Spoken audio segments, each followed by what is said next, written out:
Okay. I was asked roughly, how much can you make in Social Security or how much can you earn in Social Security?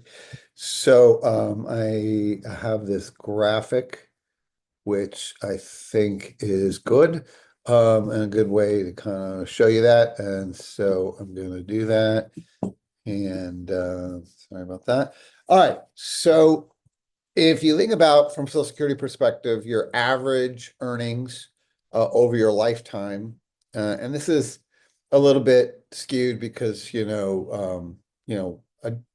dollar amounts kind of don't make a lot of sense over a time scale because $29,000 20 years ago is not worth at all I mean, it's worth a lot more than what $29,000 today is. But regardless, let's just take a look at what we consider kind of a low, medium, high, and maximum earner, right? And this is from the Social Security Administration, and it looks like it was done last year, right? So a low earner is someone who makes less than $30,000 a year. Medium earner is less than 66, or a little more than $66,000 a year. High earner is a little bit more than 106,000, and the maximum earner is over $163,000, right? So from this amount and from a single, not a married person's perspective, you would expect to get roughly 15,000, a little bit more than $15,000 a year on the low side from Social Security, around 25.5 thousand a year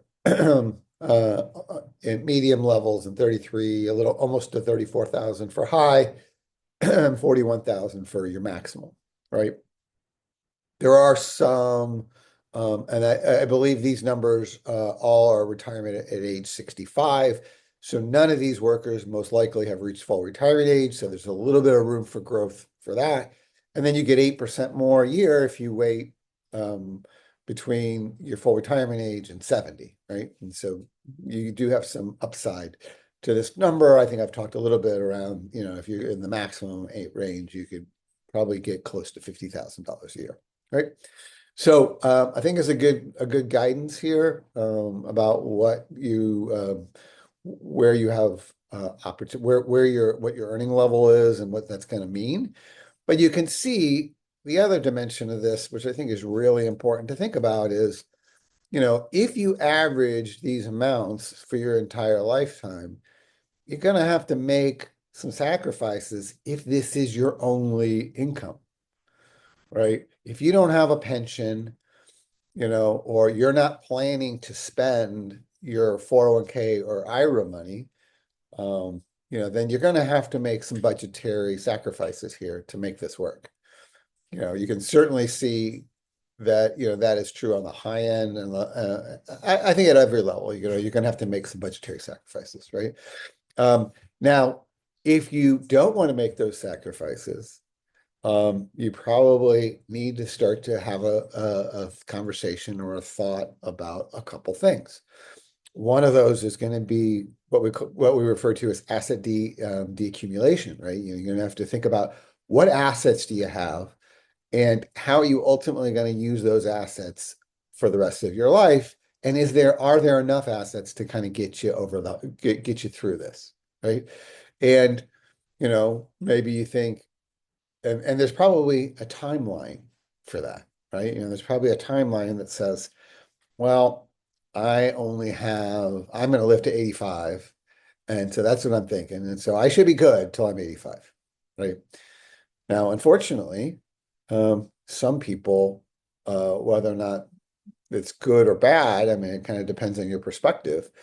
Because I have seen it go both ways, where some people are very happy that they exceed their expected lifespan, and they are appreciative of those extra years. And then there are some people who really just don't like the limitations. They didn't plan well, and they are elderly poor. And so they have different kinds of issues. So you got to think about how you're going to fill that gap. I will tell you, there are some things you can do. If you have a pension, great.